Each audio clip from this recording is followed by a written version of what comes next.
Assalamualaikum warahmatullahi wabarakatuh dan salam Malaysia Madani.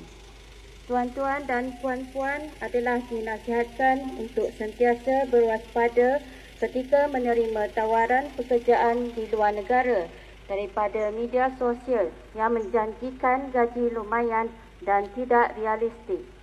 Semak tawaran tersebut dengan pihak berkuasa di Malaysia seperti Jabatan Tenaga Manusia.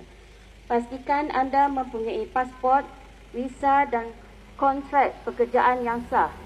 Simpan pasport anda dan tidak menyerahkannya kepada orang yang tidak dikenali.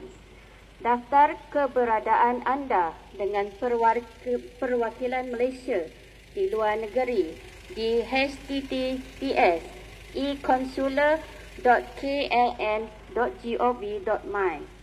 Anda berisiko terjebak dengan sindiket haram di luar negara seperti penyeludupan dadah dan barang kemas emas, keldai wang serta penipuan kewangan atas talian. Lindungi diri anda dan orang sekeliling daripada sindiket jenayah penipuan tawaran pekerjaan. Hebahan khas ini dibawakan oleh Pejabat Penerangan Daerah Dungun. Sekian, terima kasih.